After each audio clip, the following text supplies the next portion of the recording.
নমস্কার বন্ধুরা, আজ আপনাদের সাথে সজনে ফুল দিয়ে দারুণ একটা রান্না শেয়ার করতে চলেছি।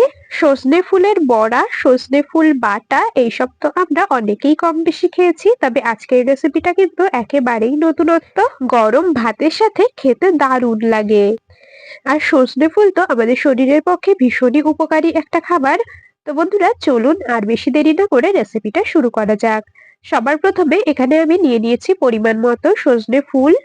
ফুলগুলোকে বেছে নিচ্ছি পরিষ্কার করে, আর ফুলের মধ্যে যে ডাঁটিগুলো রয়েছে সরু সরু সেগুলোকে ফেলে দেব। ঠিক এইরকম ভাবে আমি এক একটা করে ফুলকে খুব সুন্দর করে বেছে নিয়েছি, যাতে কিনা এর মধ্যে কোনো নোংরা না থেকে যায়। ফুলগুলো খুব ভালো করে বেছে নিয়েছি, আর এখন এগুলোকে ধুয়ে নেব পরিষ্কার করে কয়েকবার জল পাল্টে। বন্ধুরা, আমি কাজটা করতে থাকি আর আপনারা অবশ্যই আমাকে এই সময়টা কমেন্টসে জানিয়ে যাবেন আপনারা কে কোন জায়গা থেকে আমার আজকের এই রেসিপিটা দেখছেন, তবেই না আপনাদের কমেন্টসে ধন্যবাদ জানাতে পারবো। সজনে ফুলগুলোকে বেছে নিয়ে পরিষ্কার করে কয়েকবার জল পাল্টে আমি ধুয়ে নিয়েছি। আর এখন এগুলোকে সাইডে সরিয়ে রেখে দেবো, মানে ফুলের পাত্রটাকে সাইডে সরিয়ে রাখবো। এখানে আপনারা নিজেদের প্রয়োজন অনুযায়ী কিন্তু সজনে ফুলের পরিমাণ কম বেশি করে নিয়ে নেবেন। তো সজনে ফুলের পাথরটাকে সাইডে সরিয়ে রাখলাম। এরপর নিয়েছি একটা মিডিয়াম সাইজের আলু। যেহেতু নতুন আলু সেজন্য খোসাটাকে একদমই হালকা করে ছাড়িয়ে নিয়েছি, যেহেতু খোসাটা একেবারেই পাতলা। খোসা ছাড়িয়ে নিয়ে পরিষ্কার করে একবার ধুয়ে নিয়েছি, এরপর ছোট ছোট করে কেটে নেব। বন্ধুরা, আপনাদের কাছে একটা রিকোয়েস্ট, আপনারা কিন্তু ভিডিওটা স্কিপ করে দেখবেন না। স্কিপ করলে বুঝতে পারবেন না আমি কোন পদ্ধতিতে আর কি কি মশলার ব্যবহার করে আজকের এই রেসিপিটা তৈরি করলাম। সঠিক পদ্ধতি আর সঠিক মসলার ব্যবহারে রেসিপিটা তৈরি না করলে হয়তো রেসিপিটা খেতে অতটাও ভালো লাগবে না। এদিকে দেখুন, পুরো আলুটাকেই আমি এরকম ছোট ছোট ডুমো ডুমো করে কেটে নিয়েছি। এখন একটা পাত্রে তুলে নিলাম, আর আলুটাকে আরো একবার পরিষ্কার করে ধুয়ে নেব। আলুর টুকরোগুলোকে আবার পরিষ্কার করে ধুয়ে নিয়েছি, এখন এটাকে সাইডে সরিয়ে রাখলাম। এই সময় একটা মশলা তৈরি করে নেব, ওই জন্য ওভেনে বসিয়ে দিয়েছি কড়াই। কড়াই গরম হয়ে গেছে, এর মধ্যে দিয়ে দিলাম হাফ চা চামচ গোটা ধনে, হাফ চা চামচ গোটা জিরে। একটা শুকনো লঙ্কা নিয়েছি, শুকনো লঙ্কাটাকেও একটু ছিঁড়ে ছিঁড়ে দিয়ে তারপরে দিয়ে দেব। খুব ভালো করে গোটা মশলাগুলোকে ড্রাই রোস্ট করে নিতে হবে। বেশ সুন্দর করে ভেজে নেব, মশলা থেকে সুন্দর ভাজা গন্ধ বেরোনো পর্যন্ত, আর মশলাটা মুচমুচে ভাজা হওয়া পর্যন্ত। গ্যাসের ফ্লেম মিডিয়াম টু লোতে রেখে ওই মোটামুটি মিনিট খানিক বা 2 মিনিটের মতো ভেজে নিয়েছি। খুব ভালো করে মশলাটাকে ভেজে নিয়েছি, একটা পাত্রে তুলে রাখলাম। এরপর এই কড়াইতেই দিয়ে দিচ্ছি পরিমাণ মতো সর্ষের তেল। তো অল্প পরিমাণেই প্রথমে তেল দিলাম, তেলটাকেও খুব ভালো করে গরম করে নেব। তেলটা বেশ ভালো করে গরম করে নিয়েছি, এখন এর মধ্যে দিয়ে দিচ্ছি শুকনো লঙ্কা। আমি ওই 3 থেকে 4টের মতো শুকনো লঙ্কা দিয়ে দিলাম। আপনারা চাইলে কাঁচা লঙ্কা দিয়েও কিন্তু রেসিপিটা তৈরি করতে পারেন। আমি শুকনো লঙ্কা দিয়েছি, লঙ্কাটাকে খুব ভালো করে ভেজে নিয়েছি। এখন এর মধ্যে বেছে ধুয়ে রাখা সজনে ফুলগুলোকে দিয়ে দেব। ফুলগুলোকে দিয়েও খুব ভালো করে ভেজে নিতে হবে, ফুলটা পুরোপুরি নরম হয়ে আসা পর্যন্ত। বন্ধুরা, সজনে ফুলের বড়া, সজনে ফুল বাটা এসব তো আমরা প্রত্যেকেই কম বেশি খেয়েছি। তবে একবার আলু দিয়ে সজনে ফুলের এই রেসিপিটা বাড়িতে বানিয়ে দেখতে পারেন, আশা করছি আপনাদের ভীষণ ভালো লাগবে। অনেকেই আছে একটু তিতকুটে হওয়ার কারণে সজনে ফুলটা পছন্দ করে না, তবে আশা করছি এইরকম ভাবে রান্না করলে সজনে ফুলের তেতো ভাবটা কিন্তু একেবারেই থাকে না। তো যাই হোক, এর মধ্যে আমি দিয়ে দিলাম পরিমাণ মতো লবণ, দিয়ে দিলাম হলুদ গুঁড়ো। নুন হলুদ দিয়ে খুব ভালো করে আবারও একটু নেড়ে চেড়ে নিচ্ছি, আর দেখতেই পাচ্ছেন সজনে ফুলটা পরিমাণে অনেকটাই কমে এসেছে। যেহেতু বেশ ভালো করে ভাজা ভাজা হয়ে গেছে, সেই কারণে ফুলের পরিমাণটা অনেকটাই কিন্তু কমে এসেছে। তো যাই হোক, এর থেকে আর বেশি ভাজবো না, এখন এটাকে তুলে নিচ্ছি একটা পাত্রে। ভেজে নেওয়া এই শুকনো লঙ্কা আর সজনে ফুলটাকে একটা পাত্রে নামিয়ে নিয়ে খুব ভালো করে ঠান্ডা করে নিতে হবে। এগুলো ঠান্ডা হতে থাকুক, এই সময় আবারও কড়াইতে দিয়ে দিয়েছি পরিমাণ মতো সর্ষের তেল। এর মধ্যে দিয়ে দিচ্ছি হাফ চা চামচ গোটা কালো জিরে। ফোড়নটাকে খুব ভালো করে ভেজে নেব। কালো জিরেটাকে বেশ ভালো করে একটু তেলে দিয়ে ভেজে নিতে হবে, সুন্দর একটা ভাজা গন্ধ বেরোনো পর্যন্ত।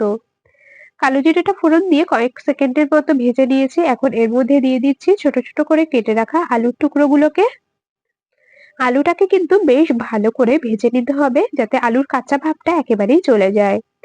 বেশ ভালো করে আলুটা সেদ্ধ হয়ে যাওয়া পর্যন্ত, আর আলুটা খুব ভালো করে ভাজা ভাজা হওয়া পর্যন্ত ভেজে নেব।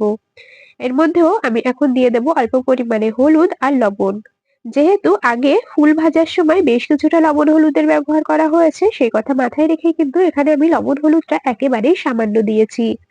নুন হলুদ দিয়ে আবারও খুব ভালো করে আলুর সাথে একটু নেড়েচেড়ে মিশিয়ে নিচ্ছি, আর এখন এটাকে ঢাকা দিয়ে কিছুক্ষণ রান্না করে দেব, যাতে করে আলুগুলো খুব তাড়াতাড়ি সেদ্ধ হয়ে যায়। তা আলুটা ঢাকা দিয়ে ভালো করে রান্না হতে থাকুক গ্যাসের ওভেনে। এদিকে আমি আরো বাকি কিছু কাজ কমপ্লিট করে নিই। এখানে যে ফুল আর শুকনো লঙ্কাগুলোকে লবণ হলুদ দিয়ে ভেজে রেখেছিলাম সেটা নিয়ে নিয়েছি, খুব ভালো করে ঠান্ডা হয়ে গেছে। নিয়েছি একটা মিক্সির জার, ফুল আর শুকনো লঙ্কাটা একসাথে এর মধ্যে দিয়ে দিলাম। আর যে ভাজা মশলাটা প্রথমে তৈরি করে রেখেছিলাম, মানে গোটা জিরে ধনে আর শুকনো লঙ্কা ভেজে রেখেছিলাম, সেটা দিয়ে দিলাম। অল্প পরিমাণে জল দিয়েছি আর একদম মিহি করে এটাকে এখন পেস্ট বানিয়ে নেব। আপনারা চাইলে শিলেও বেটে নিতে পারেন, তবে আমি মিক্সিতে দিয়েই একদম সুন্দর করে পেস্ট করে নিয়েছি।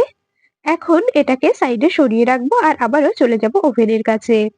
বেশ খানিকক্ষণ ঢাকা দিয়ে আলুটা ভাজা ভাজা করে নিয়েছি, ঢাকনা খুলে নিলাম। খুব ভালো করে আবারও একটু নেড়ে চেড়ে নেবো। আর আলুটা কিন্তু খুব ভালো মতো করেই সেদ্ধ হয়ে গেছে আর ভাজা ভাজা হয়েছে সুন্দর মতো। দেখতেই পাচ্ছেন খুব ভালো করেই সেদ্ধ হয়ে গেছে। আর এই সময় এর মধ্যে বেটে রাখা যে ফুলটা ছিল সেটাকে দিয়ে দেবো, মানে সজনে ফুলের বাটাটা এর মধ্যে দিয়ে দেবো। মিক্সির জারটাকে ধুয়ে অল্প পরিমাণে দেব জল। খুব ভালো করে এই ফুল বাটাটাকে আলুর সাথে নেড়েচেড়ে মিশিয়ে নেব। আর বেশ খানিকক্ষণ ধরে রান্না করে নেব, এর থেকে পুরো জলজলে ভাবটা একদম চলে যাওয়া পর্যন্ত। গ্যাসের ফ্লেমটা কখনো মিডিয়ামে আবার কখনো হাইতে দিয়ে এইরকম ভাবে অনবরত নেড়ে চেড়ে রান্না করে নেব। বন্ধুরা, এইরকম ভাবে আলু দিয়ে সজনে ফুলের রেসিপি আপনারা কারা কারা বাড়িতে বানিয়ে খেয়েছেন অবশ্যই কিন্তু কমেন্টস করে জানিয়ে যাবেন। আর যারা কখনো এইরকম ভাবে বানিয়ে খাননি, একবার অন্তত এইভাবে সজনে ফুল বানিয়ে দেখতে পারেন, আশা করছি সবাই ভীষণ পছন্দ করবে। আর এইরকম ভাবে সজনে ফুলটা রান্না করলে কিন্তু একটুও তেতো লাগবে না। আর যারা সজনে ফুল খেতে পছন্দ করে না, আশা করছি এইরকম ভাবে বানালে তারা বুঝতেই পারবে না যে এটা আপনি সজনে ফুল দিয়ে তৈরি করেছেন। ফুলের তেতো ভাবটা যাতে একেবারেই চলে যায় সেজন্য আমি এর মধ্যে টেস্ট ব্যালেন্সের জন্য হাফ চা চামচ দিয়ে দিলাম চিনি। আর যেহেতু নিরামিষ রান্না, সামান্য একটুখানি চিনি দিলে স্বাদটা ভীষণ ভালো হয়, তবে আপনারা যারা পছন্দ করেন না তারা স্কিপ করতে পারেন। তো আমি সামান্য একটুখানি চিনি দিয়েছি, খুব ভালো করে নেড়েচেড়ে মিশিয়ে নিলাম। রান্নাটা একেবারেই কমপ্লিট হয়ে গেছে। নিরামিষ এই সজনে ফুলের রেসিপিটা আপনাদের কেমন লাগলো কমেন্টস করে অবশ্যই জানিয়ে যাবেন। যদি ভালো লেগে থাকে তবে ভিডিওটিতে একটি লাইক আর বন্ধুদের মধ্যে অনেক অনেক শেয়ার করে দেওয়ার অনুরোধ রইল। এদিকে আমাদের সজনে ফুলের রেসিপিটা তো একেবারেই কমপ্লিট হয়ে গেছে। গ্যাস অফ করে নামিয়ে নিয়ে একটা পাত্রে পরিবেশন করে নিচ্ছি। গরম গরম ভাতের সাথে সজনে ফুলের এই রেসিপিটা খেতে দুর্দান্ত লাগে, অবশ্যই একবার বাড়িতে বানিয়ে খেয়ে দেখবেন। তাহলে বন্ধুরা, আজ এখানেই শেষ করছি, আবার দেখা হবে পরবর্তী কোনো রেসিপির সাথে। ততক্ষণ সকলে ভালো থাকবেন, সুস্থ থাকবেন।